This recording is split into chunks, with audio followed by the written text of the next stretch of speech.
Amigos de Sucesos Internacional, tengan ustedes muy buenas tardes. Nuevamente los estoy saludando desde Sudáfrica, exactamente en el Parque Kruger.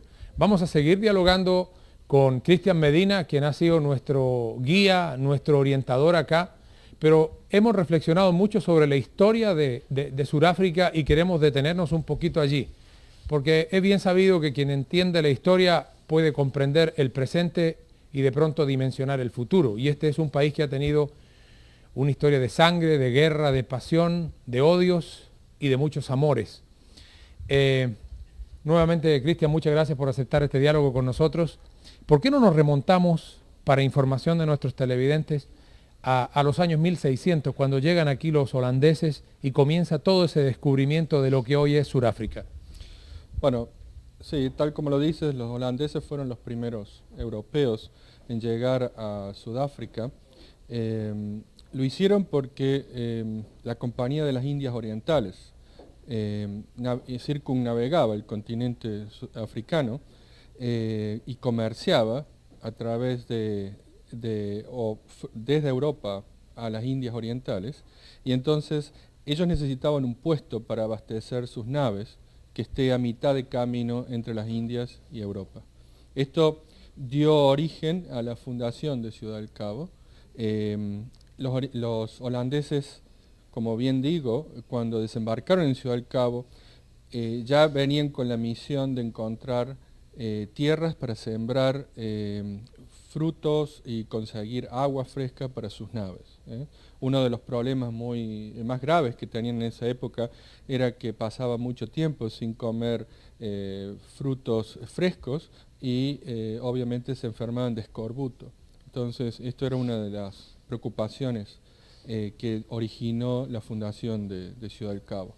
Ahora, los holandeses estuvieron bajo el dominio de Ciudad del Cabo, pero luego los ingleses toman posesión de la colonia del Cabo en ese momento. ¿Cómo llegan los ingleses aquí? Porque inicialmente los holandeses tenían todo el poderío, eran los que mandaban en toda esta parte del continente. ¿Por qué llegan los ingleses? Bueno, hay varios acontecimientos históricos generados en Europa, como la Revolución Francesa, y los ingleses utilizan esto como excusa, diciendo que iban a proteger a la colonia del Cabo de los franceses. Y entonces toman posesión de Ciudad del Cabo, pero claro, esta excusa se convierte en una colonización propia y ya toman posesión completa de Ciudad del Cabo, toman el gobierno y todo. No contentos con esto, los holandeses deciden migrar hacia el interior del continente africano o hacia el interior de Sudáfrica, buscando tierras donde ser independientes. Hubo una migración de aproximadamente 1000 o 2000 familias. Esta migración tuvo distintos destinos. Algunas familias fueron más hacia el este, hacia donde está Durban en este momento. Otras familias fueron hacia Pretoria y Johannesburgo. Y es allí donde ellos fundan la primera república de Sudáfrica, básicamente que es donde está Johannesburgo y Pretoria. Si nosotros nos imaginamos el mapa de Sudáfrica en ese momento, todo el centro de Sudáfrica, donde está Johannesburgo, Pretoria, era holandesa, el sur con Ciudad del Cabo e inglesa, y los ingleses también toman posesión de Durban en la costa del Índico. Esto, sí. Tú haces una referencia geográfica muy importante, pero también hay una connotación económica que de pronto puede atraer mucho más a los ingleses, y es la aparición o el descubrimiento de importantes yacimientos de oro en este país. Sí, efectivamente, los ingleses estaban aquí por cuestiones económicas, y cuando se descubre oro en Johannesburgo en 1886, los ingleses, buscando otras excusas, pero el motivo fue el oro, es donde quieren tomar posesión de lo que era la colonia holandesa, y eso genera lo que es la guerra anglo-boer entre los ingleses y los holandeses. Y finalmente los ingleses vencen a los holandeses, la guerra termina en 1902, y es allí donde los ingleses toman posesión de todo Sudáfrica. Las colonias de Sudáfrica, luego de que los ingleses toman posesión, se unifican en 1910, formando la Unión de Sudáfrica. Y esa Unión de Sudáfrica estuvo bajo dominio inglés hasta 1961, donde Sudáfrica se independiza de los ingleses. Bueno, hemos hablado de los ingleses y hemos hablado de los holandeses. ¿Y qué papel jugaban los nativos, los hombres de raza negra de Sudáfrica aquí? Entiendo que hubo una guerra también muy intensa entre los Zulu y los ingleses, los Zulus también defendiendo su territorio. Está la historia famosa de Chaka Zulu, que la hemos visto en el cine, en la televisión. ¿Qué papel jugaban los ingleses y los nativos en ese aspecto? Bueno, efectivamente, cuando los europeos se iban internando en Sudáfrica, esas tierras ya de alguna forma había tribus que habitaban esas tierras. Y el acontecimiento más dramático de esto fue cuando los ingleses toman posesión de Durban, porque Durban está en el corazón del territorio Zulu. Shaka había formado los ejércitos más poderosos que tuvo Sudáfrica en ese momento, con gran disciplina militar, y había sojuzgado a otras tribus, formando un verdadero imperio. Por eso se le llamaba el Napoleón Negro.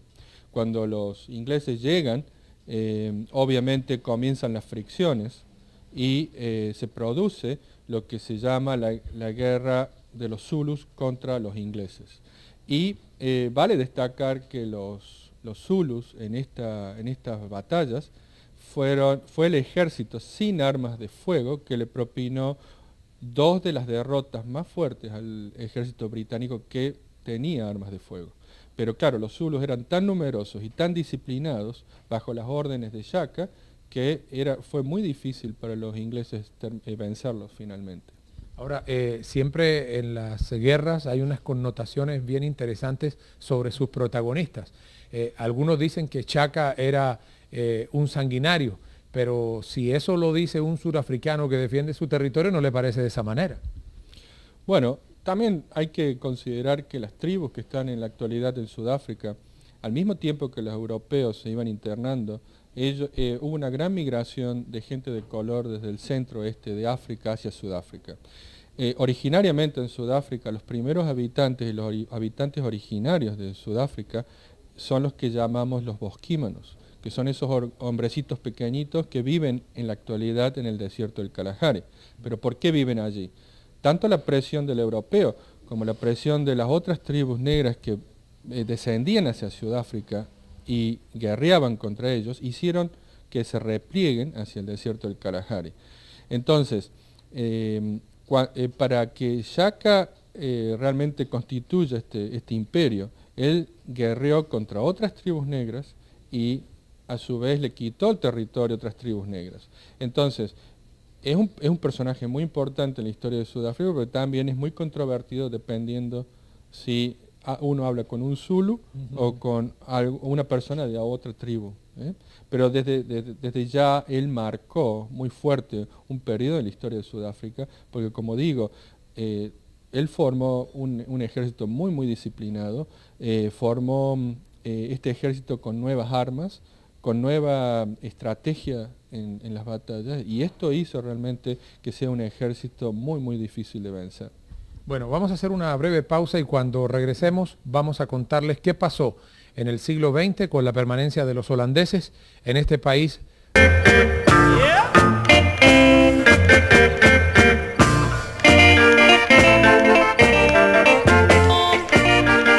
Hablando de la historia de este maravilloso país. ¿Cuándo se van los ingleses de aquí y en qué momento los holandeses nuevamente retoman el control de Sudáfrica? Bueno, en 1961 Sudáfrica se independiza de los ingleses y pasa a formar parte de la Commonwealth. En ese momento el partido que gana las elecciones es el Partido Nacional Africano. El Partido Nacional. Pero vale destacar que en estas elecciones únicamente votaban los blancos. Sí. Entonces el Partido Nacional ya se queda en el poder de Sudáfrica hasta 1994 y es el que realmente establece la política del apartheid. Se firma, se constituye, se escribe realmente como política, y todo el país, todas las leyes del país se mueven alrededor de esta política del apartheid. Ahora, ¿cómo nace el apartheid? O sea, sabemos que aquí los holandeses jugaron un papel fundamental en todo lo que fue el desarrollo del país, el desarrollo agroindustrial, porque boer significa agricultor, campesino. Entonces, esas personas que desde lo rural incidieron prácticamente en todo el desarrollo de Sudáfrica. Bueno, los orígenes del apartheid son muy complejos, porque no únicamente los holandeses o los boers participaron en esto. Es decir, hubo ya una insinuación de parte de los ingleses por una cuestión económica también, en el sentido de tener mano de obra barata, también constituyó una forma de apartheid. Ahora, la diferencia es que, por ejemplo, cuando los holandeses llegaron al poder, ya también reunieron cuestiones hasta religiosas. Los holandeses son en su mayoría calvinistas y son muy tradicionales. Cuando ellos le ganaron a los zulus también un par de batallas, ellos entendían que tenían el favor divino y que Dios los apoyaba a ellos porque eran superiores. Como justificativo hubo muchos. El hecho es que creo que fue una de las pocas veces en la historia donde esto se constituyó en ley, y directamente la ley decía que había que separar las razas. Y todo tipo de manifestación social en Sudáfrica se basaba en el apartheid, desde dónde se podía sentar uno, con quién se podía casar, a qué escuelas podía ir y cuándo podía trabajar en las ciudades, por ejemplo, o dónde podía vivir. Ahora, al final de este periodo, en 1990, el presidente de Klerk, que también es el que gana conjuntamente con Nelson Mandela el Premio Nobel de la Paz por su participación en la transición política de Sudáfrica, en su primer discurso parlamentario de ese año, sorprende a todo el mundo diciendo de que él iba a terminar con el apartheid, iba a liberar a Mandela y que ya estaban en conversaciones o negociaciones políticas con Nelson Mandela. Entonces, allí se inicia el camino de transición de Sudáfrica. En un mes o 2 meses Mandela es liberado. Comienzan unas negociaciones mucho más intensas, si bien ya venía, desde que Mandela estaba en la cárcel, estas negociaciones ya venían, y los dos hombres son muy importantes para conducir a Sudáfrica en lo que fue una transición pacífica hacia lo que llamamos el primer gobierno democrático, donde se constituye Nelson Mandela como el primer presidente democrático del país en 1994. Bueno, hacemos una nueva pausa para luego seguir hablando de la vida de Nelson Mandela, que es realmente significativa para ese país, pero también antes de pasar ya a la abolición definitiva del apartheid, valdría la pena que nos contara, Cristian, cómo funcionó Sudáfrica durante todo ese tiempo, porque era un país que estaba absolutamente aislado del resto del mundo. Tenía sanciones económicas precisamente por la permanencia de esa política de segregación racial. Hacemos una pausa y ya regresamos a Sucesos Internacional, hoy desde Sudáfrica.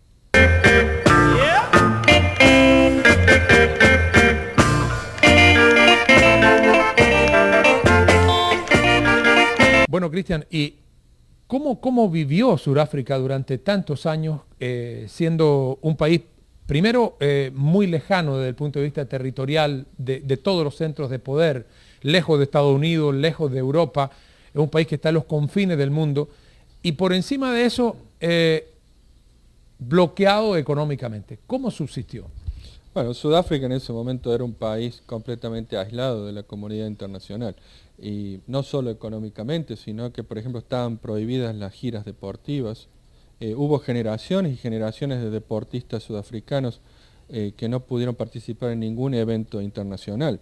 Era realmente un país completamente separado del resto de la comunidad. Por supuesto que cuando esto ocurre también hay ciertos contactos con otros países que no se manifiestan tan abiertamente, pero que existen. Pero por esta razón Sudáfrica se vio en la necesidad de crear una industria que produzca ciertas ciertas cosas de necesidad para la población, y eso dio origen a una industria bastante fuerte que en este momento existe. Ahora, Sudáfrica de por sí es un país exportador por sus minerales, por sus maquinarias, y obviamente durante la época del apartheid, con las sanciones económicas, esto se resintió bastante. Cuando llega Nelson Mandela al gobierno, cuando pueden votar los negros y los blancos y gana por una mayoría abrumadora Nelson Mandela en las elecciones democráticas, las primeras en Sudáfrica, ¿hubo temor de pronto por la llegada de la gente de color? ¿Qué pensaban los Boers? ¿Qué pensaba la gente blanca de lo que iba a pasar aquí en Sudáfrica? Porque en otros países de África se dieron algunas transiciones y de pronto hubo guerra civil. Sí, de hecho hubo mucha gente que decidió emigrar un año antes de las elecciones, porque obviamente había muchos rumores y no se sabía qué iba a suceder una vez que Nelson Mandela ganara el poder. Y yo creo que esa es la verdadera virtud de Nelson Mandela como líder político y como símbolo universal en este momento viviente, que el hombre luego de 27 años de cárcel y todo lo que pasó, realmente vino con una política de integración racial en el país, y realmente su gobierno fue de tolerancia, de entendimiento, uniendo tanto al blanco como al negro. Y eso ayudó muchísimo, y de hecho, luego de 1 año o 2 años de gobierno de Mandela, mucha de esta gente que había decidido abandonar el país por temor, comenzó a regresar. Y yo creo que se creó ya una nueva cultura en Sudáfrica, una nueva cultura de tolerancia, porque también ya luego de 10 años ya hay el surgimiento de una nueva generación que se ha criado de forma diferente. Yo lo veo en los niños todos los días, en la escuela, que ya no existe esa intolerancia racial y se comparten mucho más cosas. Cristian, tú decías ahorita que el turismo se puede convertir en el futuro en el mayor generador de riqueza de Sudáfrica. ¿Eso lo vamos a ver a muy corto plazo? Yo creo que ya el turismo es un boom y está dando sus frutos. De hecho, ya está muy cerca, compartiendo lo que da la minería, las mismas fuentes de ingreso, y obviamente ha creado muchas fuentes de trabajo. Ahora, ustedes piensen, por ejemplo, que Sudáfrica también se está preparando. En el 2010 tienen el Campeonato Mundial de Fútbol. Es la primera vez que se va a hacer el Campeonato Mundial de Fútbol en África, en el continente africano, y Sudáfrica se está preparando para esto. Sudáfrica, si ustedes vienen a visitarlos, les va a sorprender, porque les va a sorprender la infraestructura hotelera, les va a sorprender su gente, que es muy amigable, los servicios, y realmente creo que es una muy buena oportunidad. Bueno, Cristian, muchas gracias por estar con nosotros. Se nos ha acabado el tiempo. A los televidentes de Sucesos Internacional, creo que hoy hemos tenido una clase magistral de lo que ha sido la historia de este país maravilloso que es Sudáfrica, y doy testimonio de que todo lo que ha dicho Cristian en este programa, sobre todo en esta última parte, de que Sudáfrica es un extraordinario destino, tiene toda la razón. Si tienen ustedes la oportunidad alguna vez de escoger unas vacaciones a su gusto, piensen, denle una miradita al continente negro y de manera muy particular a Sudáfrica, con su gente, sus servicios y todas las cosas maravillosas que hay para ver. Ustedes ya lo han estado admirando a través de Sucesos Internacional con los programas que hemos presentado anterior a este, y creo que ese aspecto fílmico, video, me da la razón. Que tengan todos un resto de tarde muy feliz, que Dios los bendiga, y seguiremos hablando de Sudáfrica en los próximos programas.